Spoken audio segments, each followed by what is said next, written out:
Hi everyone, and welcome to this session on the humanistic approach in psychology. Today, we're exploring the ideas of two influential figures, Carl Rogers and Abraham Maslow. By the end of this session, you'll understand their key concepts, how they contributed to humanistic psychology, and how their ideas can be applied to our everyday lives. Humanistic psychology emerged in the mid-20th century as a reaction against the more rigid and deterministic views of psychoanalysis and behaviorism.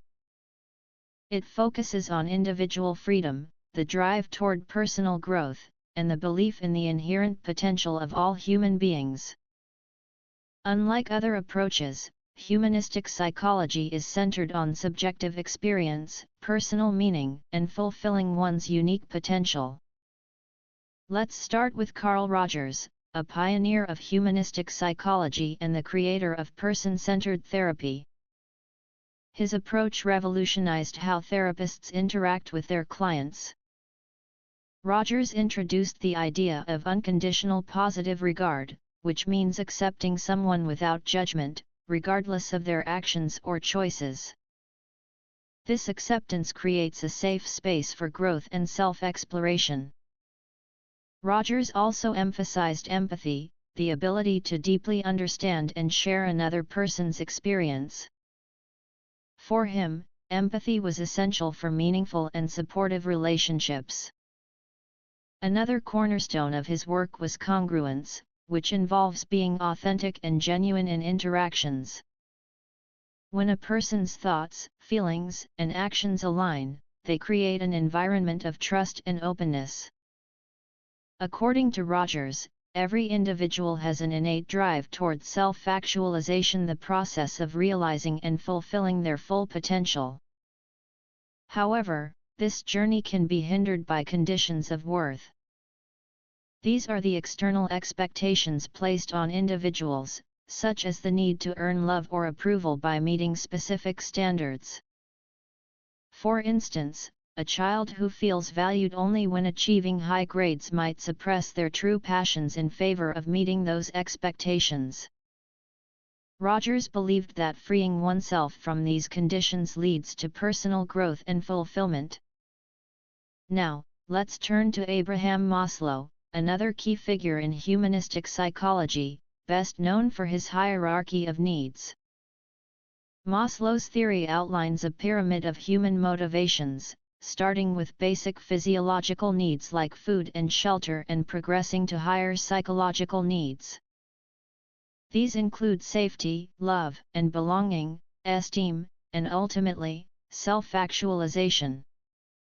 Maslow believed that individuals must meet their foundational needs before they can focus on personal growth and fulfillment. For example, someone struggling to afford food or shelter might find it difficult to focus on creative pursuits or achieving their full potential. Self-actualization, at the top of the pyramid, represents the realization of one's unique talents, capabilities, and purpose. It's about becoming the best version of oneself. One of Maslow's key insights is that self-actualization isn't about perfection but about embracing authenticity and personal growth. It's not limited to grand achievements. It can be found in everyday moments, such as creating art, forming meaningful connections, or pursuing one's passions. While Rogers focused on the therapeutic relationship and the individual's emotional world, Maslow provided a broader framework for understanding human motivation. Both shared a belief in the innate goodness of humans and our potential for growth, but they approached it from slightly different perspectives. How can we apply their ideas in real life? In therapy, Rogers' techniques like unconditional positive regard and empathy can foster trust and openness. In education, creating environments where students feel safe and supported can help them thrive. Maslow's hierarchy can guide us in identifying what we need to prioritize, whether it's ensuring our basic needs are met or seeking ways to grow and self-actualize. Beyond therapy and education, their ideas can be applied to relationships, work, and personal development. In our relationships, practicing empathy and offering unconditional support can help us create deeper, more authentic connections.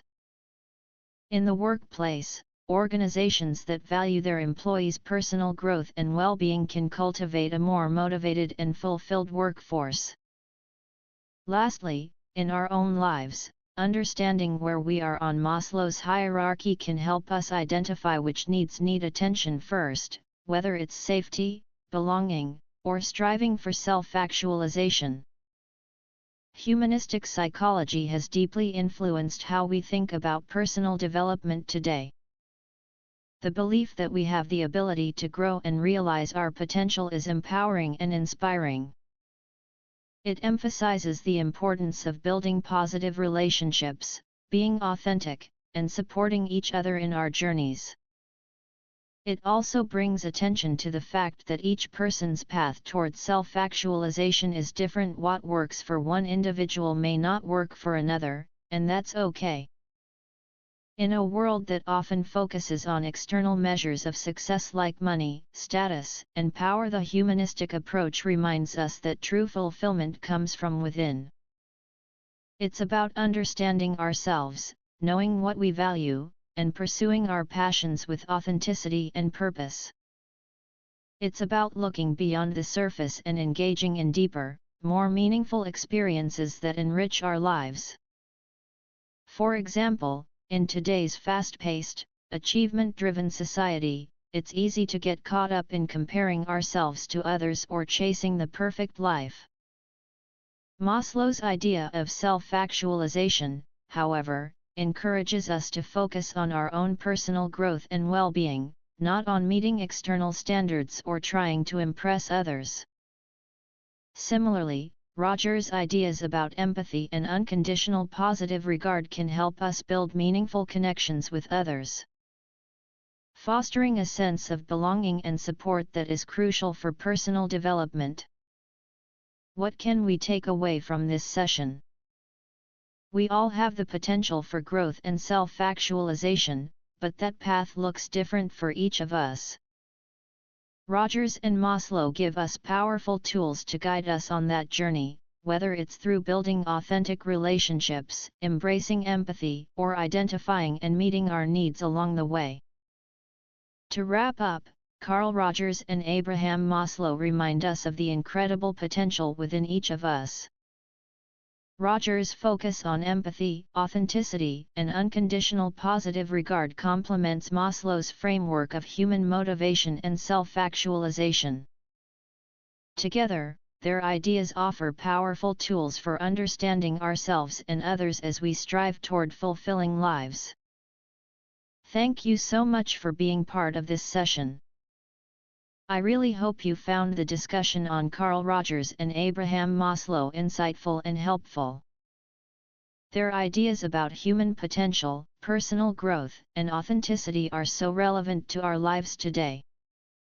Whether you're in therapy, working on personal development, or just trying to understand more about yourself, these concepts can really make a difference in how we approach life. If you think these ideas might help someone you know, feel free to share this video with them.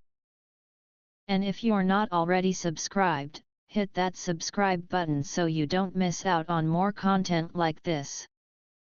I'd love to hear your thoughts, so drop a comment below.